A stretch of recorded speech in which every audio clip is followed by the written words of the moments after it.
Elle a vécu dans 116 familles différentes, 116 pays, des familles recrutées spécifiquement pour s'identifier le plus à son milieu. Elle a fait une collection de livres qui s'appelle Le Famille du Monde, une série de conférences également. Son action est soutenue par l'UNESCO, les Nations Unies et plusieurs écoles dans le monde. Ses expositions de photos ont eu lieu au secrétariat des Nations Unies à New York, en France, en Allemagne et aux Émirats arabes unis. Une femme exceptionnelle qui a beaucoup de choses à dire. Madame Tremblay, bonjour. Bonjour. Enchanté de vous rencontrer. J'ai lu votre dossier. Je suis impressionné, si je peux me permettre. C'est toute une réalisation que vous avez faite. Comment est né le projet Famille du Monde? Parce que vous avez d'abord été dans la télévision, hein? Oui, j'étais à la production. J'étais dans une agence de pub. OK.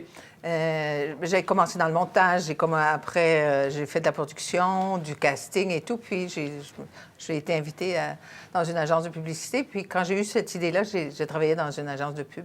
Okay. Et comment c'est né cette activité? C'est ça, c'est que je travaillais avec des gens qui se disaient les meilleurs communicateurs au monde. Okay. Et moi, je continuais à voyager parce que j'ai grandi dans les camps de bûcherons. Je suis une fille d'Abitibi. Et j'étais surprise de dire qu'on puisse dire qu'on était les meilleurs communicateurs au monde et que peut-être dans mes voyages, je voyais des gens qui connaissaient rien du monde. Et je me suis dit, comment se fait-il est-ce que c'est possible que la majorité des gens qui viennent au monde sur la planète meurent sans avoir aucune idée de ce qui se fait ailleurs? Où ils sont, ouais. où est la Terre dans l'univers, où ils sont sur la planète, avec qui ils partagent la planète. Et cette idée, je restais réveillée la nuit, puis je disais, mais c'est pas possible. C'est que, tu sais, le top du top de la communication, c'est de faire en sorte que tous les citoyens de la planète puissent savoir où est-ce qu'ils sont. On devrait recevoir un petit cadeau de bienvenue quand on arrive sur la planète. Tu sais, on est rendu là dans la communication. Oui. Comme vous le dites quelque part dans vos publications, c'est de présenter l'humanité à l'humanité. C'est présenter l'humanité, c'est comme ça qu'est venue l'idée. J'ai décidé de présenter l'humanité à l'humanité. J'ai tout laissé, puis je suis partie sur les routes pour faire ça. 116 familles, on les sélectionne comment? Et on ne peut pas tous les appeler, hein? Ils n'ont pas tous Internet, j'imagine, hein? Non. Maintenant, je pourrais. Maintenant, je suis sur Facebook avec certaines de mes familles. Statistiquement, la majorité. Est-ce que la majorité est urbaine? Est-ce qu'elle est rurale? Est-ce qu'ils sont dans des villages ou est-ce qu'ils sont éloignés seuls dans les montagnes? Est-ce que l'eau est dans la cour ou est-ce qu'il faut marcher 15 minutes? Alors, je fais le profil de la majorité. J'ai eu depuis le début l'appui des Nations Unies. Alors, quand j'arrive sur place, moi, j'arrive avec déjà une recherche de fait. Puis après, on regarde la réalité. Est-ce que je devrais aller dans le nord du pays, dans l'est, dans l'ouest? C'est quoi la problématique actuelle dans le pays? Oui. Alors, si, par exemple, on me dit c'est les conflits de génération, je vais m'assurer qu'il y a une famille avec des adolescents, parce que si tu veux, les conflits de génération... mais si le problème, c'est que les femmes ne peuvent pas travailler parce qu'il n'y a pas de garderie, bien là, je vais essayer de prendre des bébés. Alors, est-ce qu'il y a de la sécheresse? Est-ce qu'il y a de la guerre? C'est quoi la situation du pays? Et là, on cherche... J'ai toujours des contacts, que ce soit les Nations Unies, les universités, les gens du pays qui appellent dans la région où je dois aller. Okay. Et il y a quelqu'un qui m'attend dans la région. Et là, on me met en contact souvent avec les enseignants, les infirmiers, les médecins, ceux qui connaissent la population, ceux avec qui je peux aller frapper aux portes. Et là, je frappe aux portes, je visite 4-5 familles et j'en choisis une. Et vous restez là combien de temps? Et je reste 4 jours. 4 jours? Ça paraît pas beaucoup, hein? Mais moi, j'ai essayé 5 jours. Alors, ça fait 3 semaines par pays parce qu'il faut quand même comprendre le pays. Oui.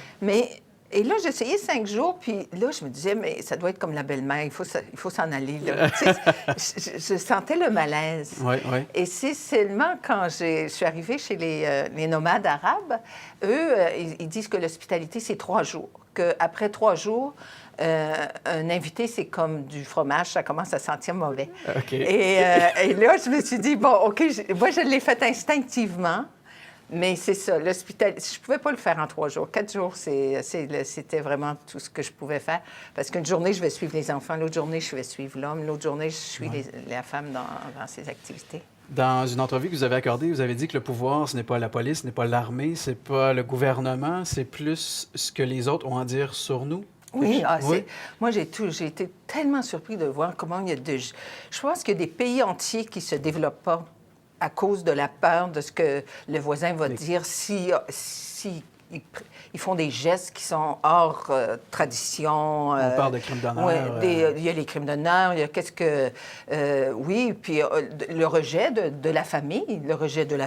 Si tu fais pas comme la famille veut, tu t'es rejeté.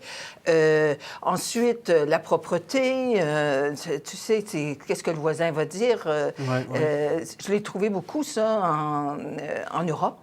Plus qu'en Amérique du Sud, ils sont plus, c'est le plus relax, ça, quand même.